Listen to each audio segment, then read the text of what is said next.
आज छत्रपति शिवाजी महाराज की जयंती है और बड़ी विडंबना है कि आज जिस मुद्दे पर मुझे बात करनी है, किसान, खेती, उन्हीं के बारे में कहा जाता है कि उनकी सेना को भी आदेश था कि किसी किसान का अगर अनाज खाना है तो पूरा पैसा चुकाना है उसको, और किसान को मान सम्मान के साथ हमेशा, चाहे वो पक्ष और विपक्ष हो, ये उनकी सोच थी किसान के प्रति। और आज हम जिस सरकार के राज में यहाँ बैठे हैं देश में, यहाँ पर संभवतः पहली बार, और मैं बात इसलिए बोल रहा हूं कि गैर कांग्रेस सरकारें देश में पहले भी रही हैं, देवेगौड़ा जी रहे, वाजपेयी जी रहे, बाकी प्रधानमंत्री भी रहे, लेकिन पहली बार देश में जो रेड लाइन थी कि व्यापार समझौते में, द्विपक्षीय समझौते में, WTO में, FTAs में, जहां पर भी हो, लेकिन हमारे अन्नदाता और दूधदाता, हमारे किसान समाज को, किसानों को कभी भी किसी भी सरकार ने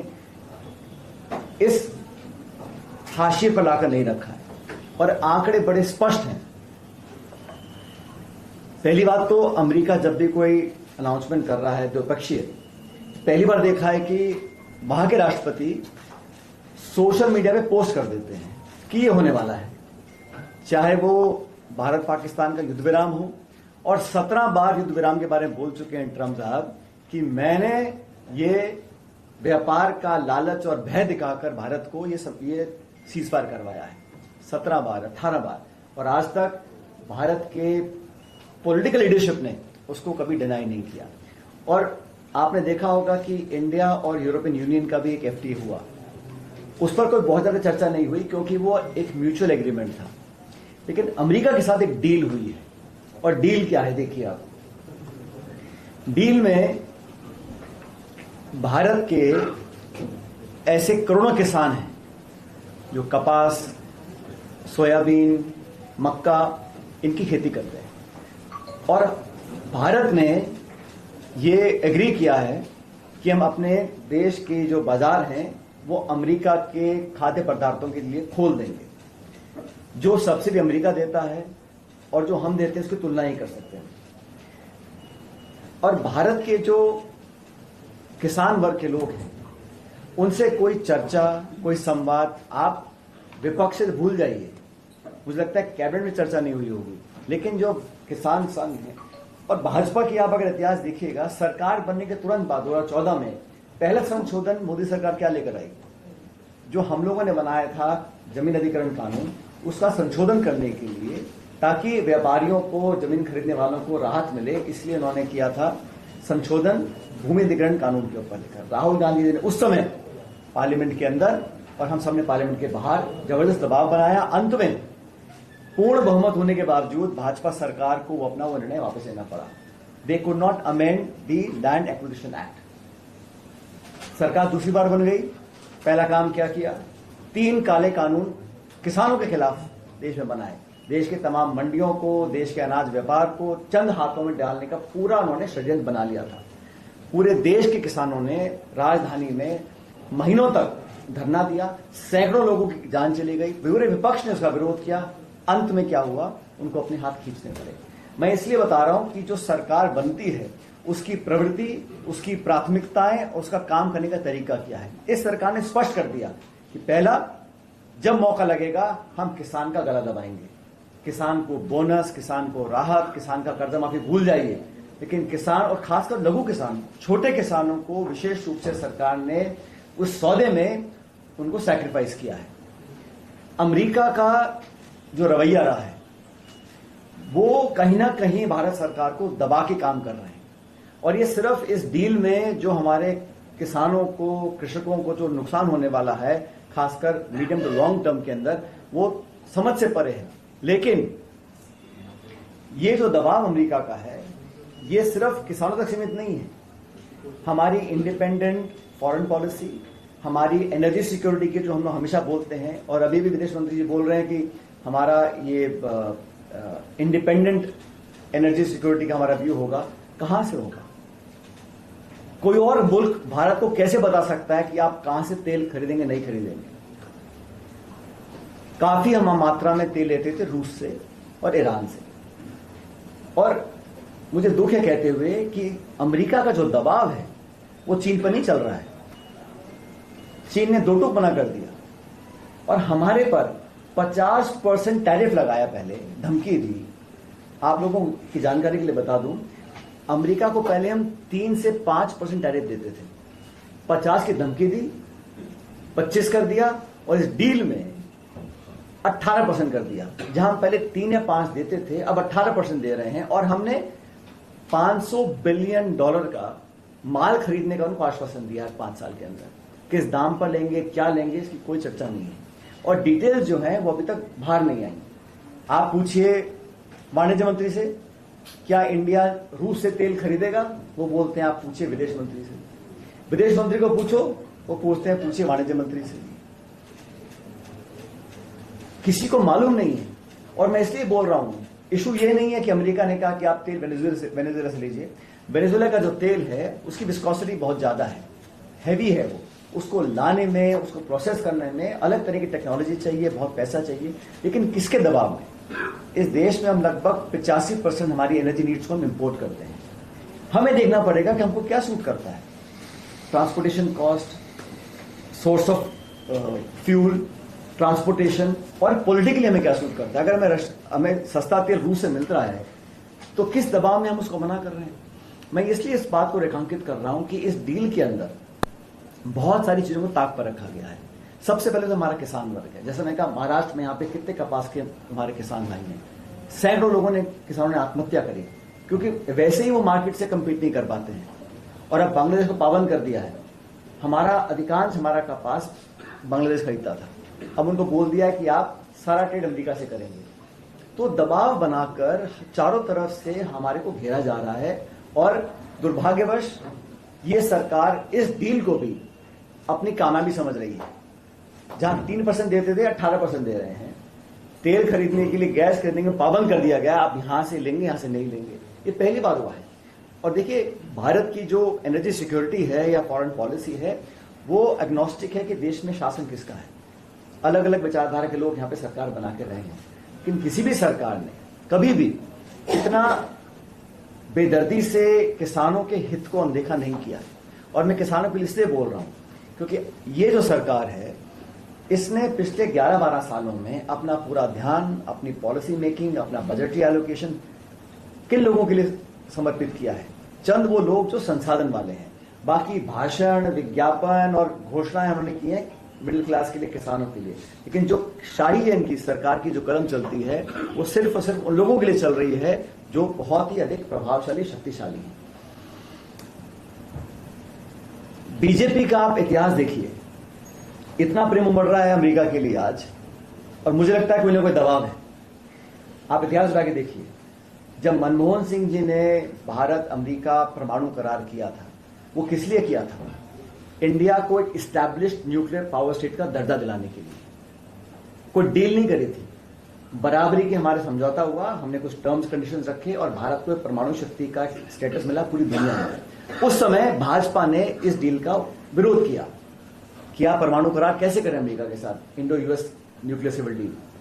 उसके बाद हम लोगों ने प्रपोज किया तो भाजपा ने अपोज किया एफडीआई इन डिटेल, भाजपा ने अपोज किया एफडीआई इन डिफेंस, भाजपा ने अपोज किया जीएसटी को, भाजपा ने अपोज किया डायरेक्ट बेनिफिट ट्रांसफर को, आधार कार्ड को। और अब सरकार में आने के बाद इन सारे मुद्दों को अपनाते हुए, जैसा हमेशा करते हैं, चाहे वो महात्मा गांधी हो, सरदार पटेल हो, जब सत्ता में आएंगे तो उन सारों को अपना के अपनी पीठ थपथपा रहे हैं। राहुल जी ने बहुत पहले कहा था जीएसटी जो आप लेकर आए वो सरल बनाइए, ये बड़ा कॉम्प्लिकेटेड जीएसटी है, छोटे व्यापारियों की कमर टूट जाएगी। कितने सालों के बाद आके वही काम किया जो पहले राहुल गांधी कांग्रेस पार्टी बोलते थे, स्लैब्स को 6 कर दिया, कम कर दिया। तो ये जो पार्टी है, मुझे लगता है कि ये काफी मौका परस्त इनकी पॉलिसी मेकिंग है। लेकिन विशेष रूप से हमारे किसानों में, चाहे आप, मैंने कहा, सोयाबीन हो, कपास हो, मक्का हो, नट्स हो, डेयरी फार्म्स हो, और ये अधिकांश इस भारत का हिस्सा है, चाहे वो राजस्थान है, महाराष्ट्र है, मध्य प्रदेश है, पंजाब है, सब लोगों को वहां नुकसान होने वाला है। और एक और बात, हमने ये भी कमिट किया है कि हम 0 टैरिफ कर देंगे अमेरिका के प्रोडक्ट्स के लिए और नॉन टैरिफ्स को भी खत्म कर देंगे। नॉन टैरिफ खत्म करना मतलब आपने जेनेटिकली मॉडिफाइड प्रोडक्ट्स को यहां पे आने की अनुमति दे दी। हमारा जो बीज है, हमारी बायोडाइवर्सिटी है, हमारा जो इकोसिस्टम है, अब वो फ्लड कर जाएगा जेनेटिकली मॉडिफाइड बीज के साथ। ये वो बीज हैं जो शायद यहां किसी ने सोच के रोका होगा हमको, और जीएम सीड्स के साथ बहुत सारी भविष्य में दिक्कतें पैदा हो सकती हैं।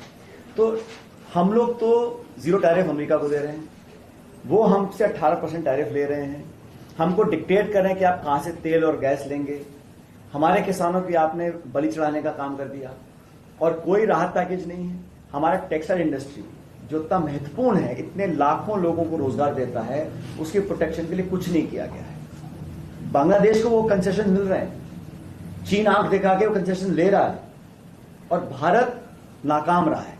मुझे कहने में कोई संकोच नहीं है कि ये जो डील की गई है ये एक तरफा डील है, और अगर कोई दबाव सरकार पे नहीं होता तो कोई भी सरकार, चाहे किसी पार्टी की सरकार हो, अपने होशोहवास में इस प्रकार की डील को ना तो मानती, एक्सेप्ट करती, और ना अपनी कामयाबी बताती। हम तो पार्लियामेंट के अंदर और देश के अलग अलग हिस्सों में हमारे किसान भाइयों के साथ खड़े हुए हैं। सरकार ने जानबूझ के नरेगा स्कीम को खत्म करने की ठान ली है। सिर्फ नाम बदलने की बात नहीं है, जो प्रोविजन नरेगा के थे वो लगभग समाप्त कर दी हैं। अब गांव पंचायत में निर्णय नहीं होगा कि कुआं कहां बनेगा, सड़क कहां बनेगी, राजधानी निर्णय करेगी। पहले छोटे ठेकेदारों को काम मिलता था, स्मॉल कॉन्ट्रैक्टर्स को काम मिलता था, पंचायत समिति का, जिला परिषद का। अब स्टेट लेवल पे एक एजेंसी करेगी, और बजट लिमिट कर दिया है, इतने के काम होंगे। नरेगा एक डिमांड ड्रिवन प्रोजेक्ट था, कोई सरपंच अगर प्रधान एक्टिव होता तो वो करोड़ रुपए के काम गांव में करा सकता था। अब उन्होंने कहा इतना है सीमा, यही बजट है, इसमें काम करिए। और जो प्रोसेस है डिमांड ड्रिवन काम मांगने का, इतना जटिल और मुश्किल बना दिया कि लोग जो एवरेज औसत वर्क डेज है 125 की गारंटी कर रहे हैं, जो 100 का था प्रावधान, नेशनल एवरेज 30-35 दिन में नहीं है। तो ये ग्रामीण क्षेत्र में, रूरल इलाकों में किसानों के साथ, मजदूरों के साथ घोर अन्याय कर रही है। ये सरकार सिर्फ प्रोपेगेंडा, प्रचार, भाषण और मैनेजमेंट का खेल कर रही है। जैसा आपने अभी देखा दिल्ली में जो है समिट हो रही है, वहां पर चीनी रोबोटों को अपना दिखा के कितना झेप का एहसास हुआ होगा सब लोगों को। इतना बड़ा आयोजन है और वाहवाही लूटने के लिए आप सब कुछ ताक पे लगा रहे हैं। तो सरकार की जो मंशा है, जो नियत है और नीति है, वो सब पूरी तरह किसान विरोधी है, कृषक समाज के विरोधी है, और हमारी पार्टी और पूरा इंडिया अलायंस इसका पूरी तरह विरोध करता है, और हम जवाब मांग कर रहेंगे। ये सरकार जवाब देने विश्वास करती नहीं है। पार्लियामेंट में राहुल जी को बोलने नहीं दिया जा रहा है, और मुझे बड़ा खेद हुआ आज जो भाषा भारत के संसदीय कार्य मंत्री ने इस्तेमाल करी है। देश के प्रतिपक्ष के नेता जो संवैधानिक पद है, उनको आप देश के लिए एक खतरा बता रहे हैं। ये अशोभनीय है, अमर्यादित है, और मैं सिरे से इस स्टेटमेंट को नकारता हूं। किसी भी देश के, हमारे भारतवर्ष के प्रतिपक्ष के नेता को आप सुरक्षा के लिए एक घातक व्यक्ति बताएं, ये उनके पद को शोभा नहीं देता। उन्हें स्टेटमेंट को विड्रॉ करना चाहिए और क्षमा मांगनी चाहिए। विपक्ष का काम है अकाउंटेबिलिटी तय करना, विपक्ष का काम है सवाल पूछना, जवाब मांगना। आप जवाब दें नहीं, आप उनको पार्लियामेंट से हटा दें, उनका माइक बंद कर दें, बोलने की अनुमति ना दें, और फिर उनको सुरक्षा का खतरा बताएं। उस व्यक्ति ने, जिस व्यक्ति के पूरे परिवार ने देश के लिए अपने प्राण न्यौछावर कर दिए, आतंकवादियों ने उनका बम से, गोलियों से जान ले ली, उस व्यक्ति को आप कहते हैं कि आप देश की सुरक्षा के लिए खतरा है। बड़ा ही गलत स्टेटमेंट किरण रिजिजू ने दिया है, उनको माफी मांगनी चाहिए। और ये बात व्यक्ति की नहीं है, ये इस देश के लोकतंत्र में जो नेता प्रतिपक्ष होते हैं वो एक संवैधानिक पद होता है, उसके खिलाफ, उनके उस पद के खिलाफ, उस व्यक्ति के खिलाफ ऐसे शब्दों का प्रयोग कर उन्होंने भाजपा का रवैया दिखाया है कि आप सिर्फ बेइज्जत करना जानते हैं, झूठे आरोप लगाना जानते हैं, लांछन लगाना जानते हैं, दबाव और टकराव की राजनीति करना जानते हैं, और आप संवाद में, फेडरल स्ट्रक्चर्स में, जवाबदेही में, ट्रांसपेरेंसी में और अकाउंटेबिलिटी में आपका विश्वास नहीं है। इस ट्रेड डील के बारे में बहुत सारी और डिटेल्स भी हैं जो मैं आप लोगों को अभी सर्कुलेट करवा दूंगा। आपके कोई सवाल हो तो मैं जवाब देंगे। अभी करनी सेना ने एक वीडियो जारी किया है, उससे धमकी दी है कि राहुल गांधी को लोकसभा में घुसकर हम मारेंगे। वेणुगोपाल जी ने भी ट्वीट किया है उस पर, आपकी क्या राय है? खुलेआम मैंने अभी आपसे कहा कि राहुल गांधी जी को टारगेट बनाकर ये लोग ये साबित करना चाहते हैं कि इस प्रकार के लंपन एलिमेंट्स को कहने का प्रोटेक्शन है। ऐसी बहुत बार घटनाएं हुई हैं जब उनको सीधा धमकियां दी गई हैं, अपशब्द बोले गए हैं और सरकार कोई कार्रवाई नहीं करती है, बल्कि मजे लेती है। ये सरकार के काम करने के तरीके पे बहुत बड़ा सवाल उठाता है। कोई सामान्य पत्रकार भी अगर कुछ ऐसी बात लिख दे या कह दे जो सत्ता को पसंद नहीं हो तो FIR, कोर्ट केस, बेल नहीं मिलती, सालों साल लोग जेल पड़े रहते हैं, क्योंकि वो बदले की भावना से काम करते हैं। और नेता प्रतिपक्ष की जान को धमकी को सोशल मीडिया पे दे रहा है और सरकार कोई कार्रवाई नहीं कर रही। मतलब सरकार की इंटेंशन क्या है, सरकार चाहती क्या है? इस देश में अराजकता फैल जाए, इस देश के लोकतंत्र को, इस देश की व्यवस्था को कायम रखने के लिए इस सरकार को इस प्रकार के रवैये को छोड़ना पड़ेगा। और राहुल गांधी जी को जो पहली बात तो उनके पास जो SPG थी उसको हटाया गया, सुरक्षा बार बार चूक भी होती है। और इस प्रकार के थ्रेट्स अगर कोई दे रहा है, पब्लिक प्लेटफॉर्म पे दे रहा है, मतलब उनको लगता है कि हम थ्रेट दे देंगे हमारा कुछ बिगड़ेगा नहीं। सरकार को कार्रवाई करनी चाहिए और तुरंत करनी चाहिए। सर, अजीत पवार का जो हादसा हुआ है प्लेन का, उनकी फैमिली अभी अब तक तो उनके बेटे भतीजा भी सब लोग बोल रहे हैं, आप किस नजरिए से देखते हैं? क्या वो हादसा था या जो फैमिली कह रही है? देखिए, मैं इसमें इतना ही बोलना चाहता हूं कि जांच ऑनगोइंग है और जो उनके परिजन या फैमिली या बाकी लोग चाहते हैं, अगर किसी को कुछ डाउट्स वगैरह हैं तो सरकार को एक ट्रांसपेरेंट, ऑनेस्ट और टाइम बाउंड एक रिपोर्ट बनानी चाहिए कि पता पड़े मामला क्या हुआ। क्योंकि एविएशन सिक्योरिटी ये बहुत दुखद हादसा था, लेकिन पहले भी हुए हैं। और अगर कहीं कोई सस्पिशन है या कहीं किसी मन में डाउट है तो वो एक हाई लेवल ट्रांसपेरेंट जांच के बाद सारे तथ्य सामने आ जाएंगे।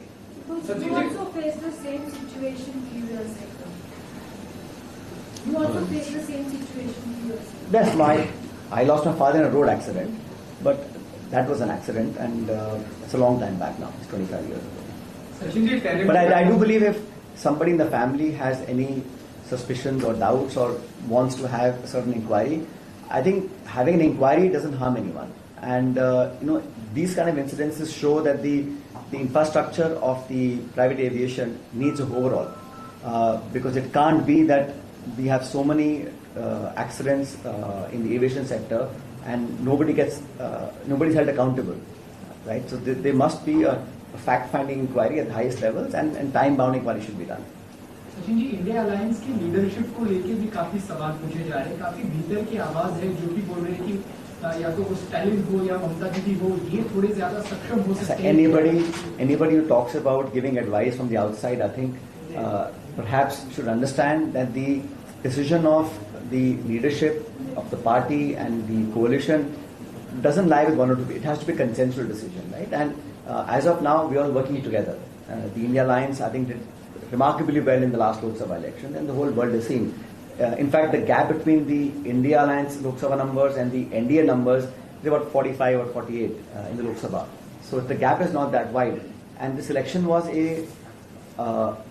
fragmented verdict. No party got clear verdict. Two parties supported BJP, and that's why they are in government. As far as we are concerned, we work together on most issues. I think we'll be meeting very often now. But the India Alliance is strong, and India Alliance is strong because of why it was formed. Because I think the kind of government we saw in Delhi was something that is unacceptable to most people. The attitude, the way of working, and I do believe that in the next elections, India Alliance will do extremely well, whether it's Tamil Nadu or other states, including Kerala. Sir, एलपिस्टन file में राष्ट्रवादी की तरफ से शरद पवार जी का nomination आता है। जब इस बात पे चर्चा होगी तब इस बात पे हम चर्चा करेंगे, अभी इस बात पे कोई चर्चा नहीं। अगर दोनों एनसीपी एक साथ आएंगे तो राज्यसभा का ये निर्णय, ये उनके दलों की बातें हैं। मैं इतना बोलना चाहता हूँ, जहां तक कांग्रेस पार्टी की बात है, समय आने पर सबकी चर्चा करने के बाद जो भी उचित निर्णय होगा हम लोग लेंगे।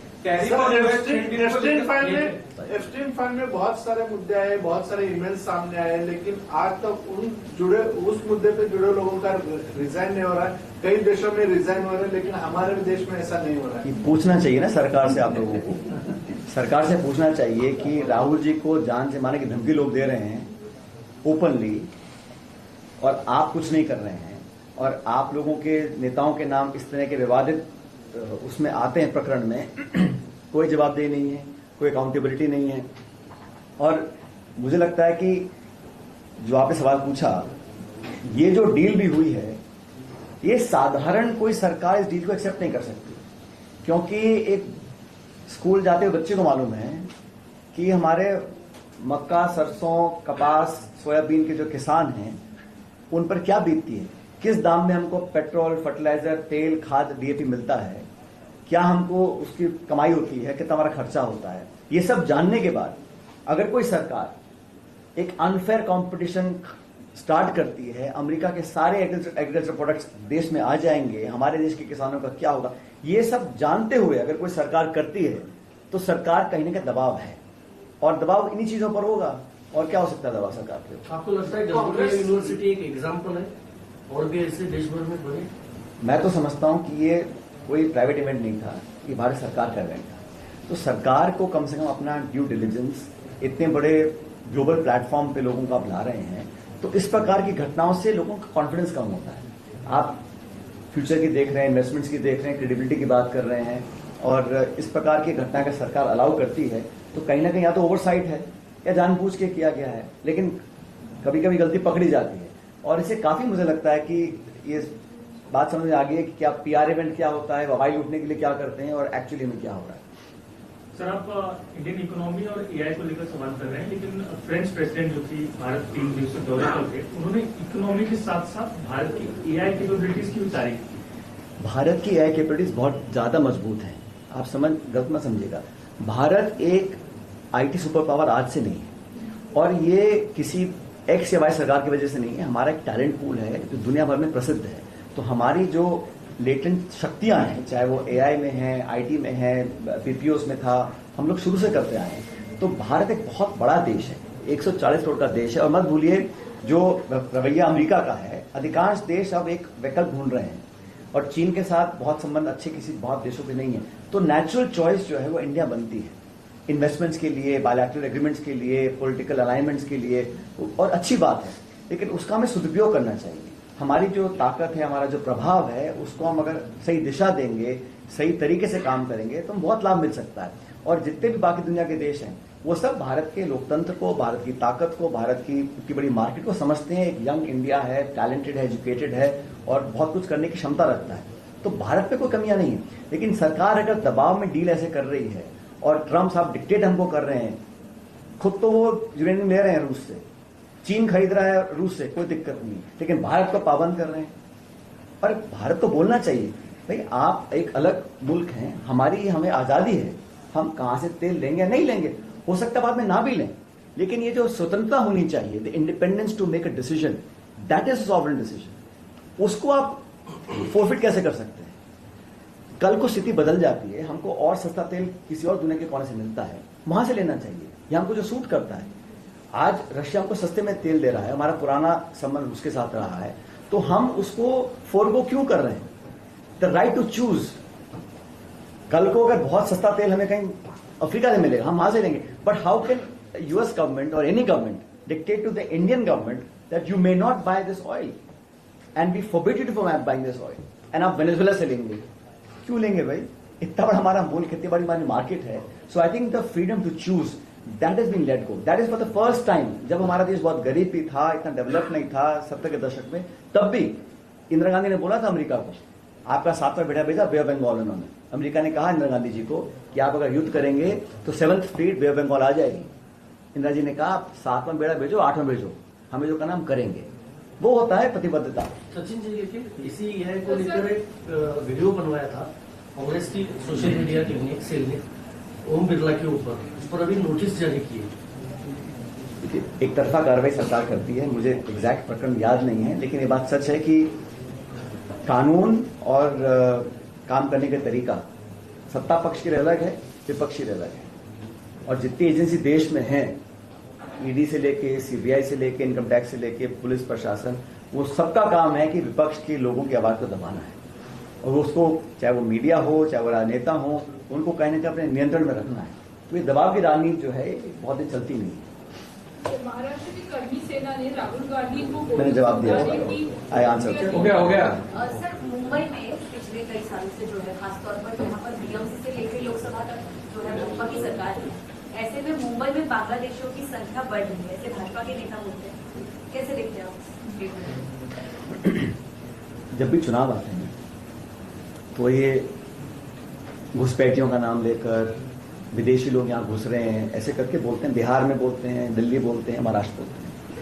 लेकिन पिछले 11 साल में, क्योंकि जो बॉर्डर है वो तो भारत सरकार के अधीन आता है, पिछले 11.5 सालों में भारत से कितने इलीगल लोगों को आपने बाहर भेजा है? ये अगर हैं 11 साल से हैं, अगर लोग किसी देश के किसी कोने में हैं तो घुसे कैसे? अगर बंगाल में आप कहते हैं तो बंगाल पुलिस तो बॉर्डर पर नहीं खड़ी है ना, भारत सरकार को बॉर्डर की रक्षा करनी है, और 11 साल लंबा समय होता है। ये बता दे भारत सरकार कि पिछले 11 सालों में अपने कार्यकाल में आपने कितने इलीगल बांग्लादेशी या नेपाली, कोई भी लोग जो इलीगल यहाँ रह रहे हैं, कितनों को निकाला है? ये सिर्फ चुनाव से पहले लोगों को भ्रमित करने के लिए भाषण देते हैं। और अब यहाँ तो सब सरकार इन्हीं की है ना, दिल्ली में, मुंबई में, नगर पालिका में, यहाँ कौन रोक रहा है? अगर इस देश में रहने का अधिकार किसी को नहीं है, इलीगली वो रह रहा है, उसको निकालना चाहिए। मैं तो बड़ा स्पष्ट बोलता हूँ, उसका धर्म क्या है, जाति क्या, कोई फर्क नहीं पड़ता। अगर कोई इलीगल है और प्रमाण के साथ ये प्रूफ किया गया कि वो इलीगल है, उसको रहने का कोई अधिकार नहीं है, निकालना चाहिए। लेकिन उस पर राजनीति मत करिए। आप सिर्फ भाषण दें, लोगों को डराने का काम करें और कार्रवाई कुछ नहीं करें, ये कब तक चलेगा?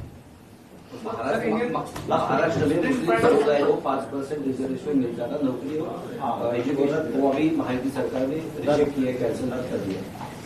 ये सरकार ने किया, लेकिन मुझे लगता है कि संविधान में जो प्रावधान है, हमारा कोई जाति हो, कोई बिरादरी, कोई धर्म हो, एक संविधान के प्रक्रिया के तहत लोगों को आरक्षण और मौका मिलता है, और मैं समझता हूँ ये सबके लिए होना चाहिए। भाजपा सरकार अधिकांश जो कदम उठाती है वो धर्म की राजनीति करती है, और ये बात सिर्फ यहाँ की नहीं है। किसी प्रदेश में चुनाव होगा, वो डिक्लेयर करेंगे हम पर्टिकुलर धर्म के व्यक्ति को टिकट ही नहीं देंगे। ये जो राजनीति है ये मेरिट बेस्ड नहीं है, ये लोगों को कहीं ना कहीं बांटने का काम करते हैं। तो मैं चाहता हूं ये देश सबका है, ये प्रदेश सबका है, सबको बराबर का अधिकार संविधान ने दिया है, उसको भाजपा को रिस्पेक्ट करना चाहिए।